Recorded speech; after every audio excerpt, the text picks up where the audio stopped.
Have you ever had one of those mornings where you wake up and everything just feels slower? Like your energy doesn't show up until noon, your joints take a little longer to warm up, and even your thoughts feel like they're walking through molasses? If that sounds familiar, don't worry, you're not alone. And you're certainly not broken. The truth is, after 60, our bodies and minds change. That's part of life. But here's the good news: we can influence how we age. We can live longer, feel better, and enjoy more out of every single day, not by chasing miracle cures, but by practicing a few simple, powerful habits that really do make a difference. Today, I want to talk with you, not at you, about 7 daily habits that can actually add years to your life. And I don't just mean extra time on the calendar, I'm talking about quality years. Years where you feel strong, clear, connected, and capable. Years where you wake up excited for the day ahead instead of dreading it. These habits are practical, doable, and, best of all, they can start working for you right now. So, get comfortable, maybe grab a cup of tea or water, and let's have a heart-to-heart. Because you deserve to feel your best, and adding healthy years to your life starts with simple steps. Let's begin with something so obvious that it often gets overlooked: how you start your morning. The first habit is having a purposeful morning routine. I'm not talking about doing yoga on a mountaintop or drinking 10 green juices before sunrise. No. I mean something small, intentional, and yours.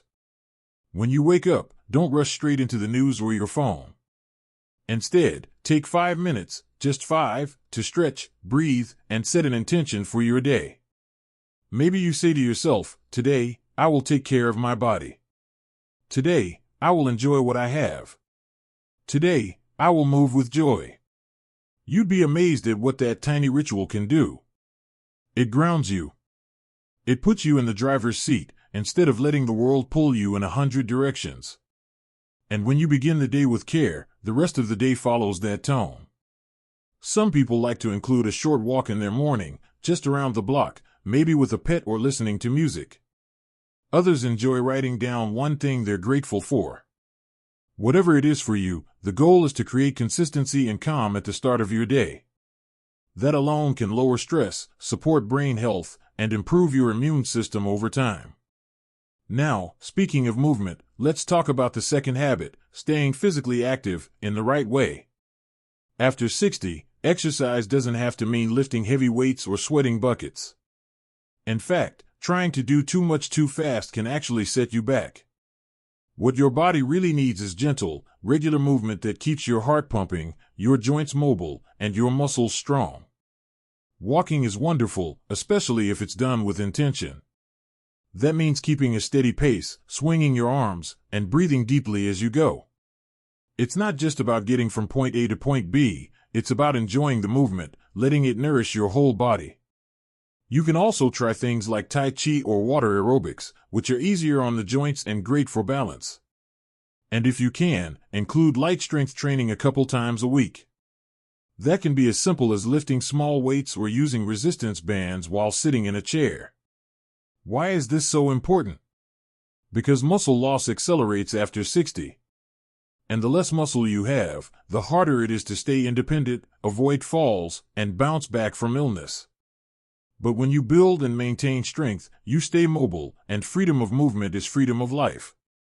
And while we're on the topic of movement, here's a quick story. I knew a woman in her late 70s named Han. Every day, rain or shine, she walked the same little path in her neighborhood, slow and steady. People used to say, "Why don't you take it easy?" And she'd laugh and say, "If I stop moving, I might not start again."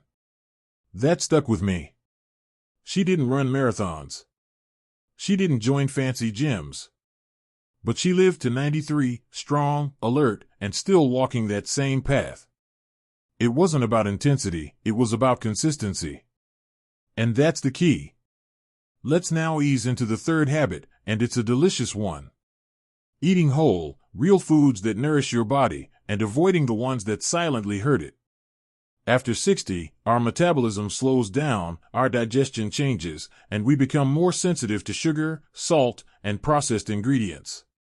That's why what you put on your plate matters more than ever. The goal here is not to restrict or punish yourself, but to fuel your body with the good stuff it needs to thrive. Focus on simple, natural foods, colorful vegetables, leafy greens, berries, sweet potatoes, whole grains like oats and brown rice, and healthy fats like olive oil and avocados. Don't be afraid of protein either, whether it's from fish, eggs, beans, or lean meats. Your muscles, bones, and brain need it. And hydration?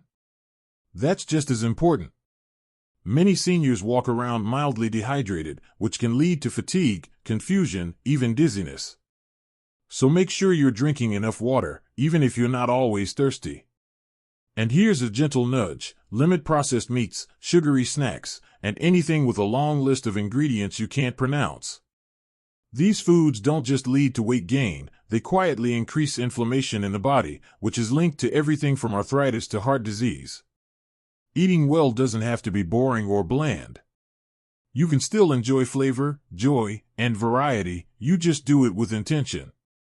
And if cooking feels overwhelming, consider batch prepping once a week, or keeping a few go-to meals on hand that are both easy and nourishing.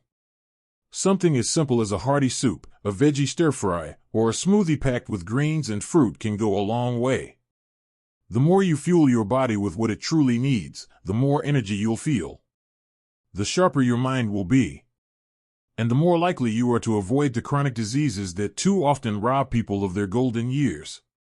Now that we've talked about starting your day with intention, moving your body with care, and feeding yourself with love, let's keep this momentum going.